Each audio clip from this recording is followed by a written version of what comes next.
लेकिन क्या इन सारे मुद्दों पर सबसे भारी मुद्दा जो आपको नजर आ रहा है वो जाति जनगणना, और इसी के सहारे आप भारतीय जनता पार्टी को घेरने की पूरी रणनीति बनाते नजर आ रहे हैं? देखिए योगेश जी, 2 या 3 बातें मैं कहूंगा। पहली बात तो ये है कि साफ कथनी और करनी में फर्क हमारे नहीं रहता। हमने तो जो कहा वो किया। हालांकि ये आज चर्चा का विषय नहीं है, नहीं तो मैं सारे काम गिनता कि हमने क्या किया है। कथनी करनी में फर्क रहता है बीजेपी और उनके साथियों का। कल इनके अध्यक्ष संसद में ये बोल रहे हैं कि मोदी जी देश के पहले ओबीसी प्रधानमंत्री हैं, जबकि इससे पहले हमारे देश में 2 ओबीसी प्रधानमंत्री रहे, चौधरी चरण सिंह जी रहे और एचडी देवेगौड़ा जी रहे। अब यहाँ पे आप समझ लो कि जिस पार्टी की अभी सत्ता है उसका राष्ट्रीय अध्यक्ष सरासर संसद में झूठ बोल रहा है। राष्ट्रीय अध्यक्ष उस पार्टी का, पहली बात। उन्होंने कहा कि दूसरी बात जो महिला आरक्षण को लेके, अरुणेश जी आप दूसरी बात जो सम्मानित व्यक्ति हैं,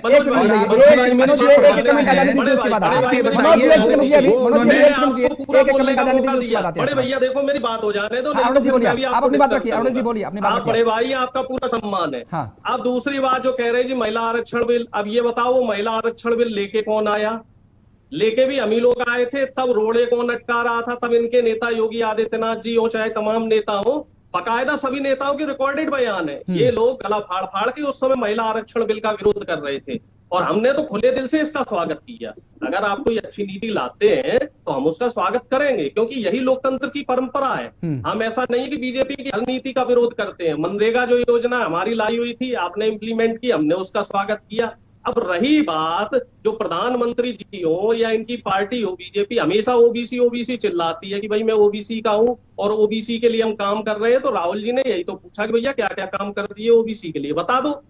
भाई सचिव जो है, जो सबसे महत्वपूर्ण पद है, वो तो 90 में से आपने 3 रख रखे हैं। जो मुख्य काम सबसे महत्वपूर्ण जो पद होते हैं वो सचिव के होते हैं पीएमओ में, वो तो आपने 3 रख रखे हैं। और जनगणना वाला कॉलम है वो तो हमने साफ बोल ही दिया है जातिगत जनगणना के आप आंकड़े जाहिर कर दो, नहीं तो वो आंकड़े तो हमारे पास है, हम कर देंगे। फिर आप कहोगे कि साहब कांग्रेस जो है सरकार का सहयोग नहीं कर रही, कांग्रेस जो है साहब पार्टी का सहयोग नहीं कर रही, ठीक है ना, देश का अपमान कर रही है। तो हमने तो आपको पूरा समय दे दिया है कि साहब उन आंकड़ों को आप जाहिर करो, उन आंकड़ों को आप उजागर करो। और निश्चित तौर पे इस समय 2024 का जो चुनाव आने वाला है उसका सबसे बड़ा मुद्दा जातिगत जनगणना ही हो।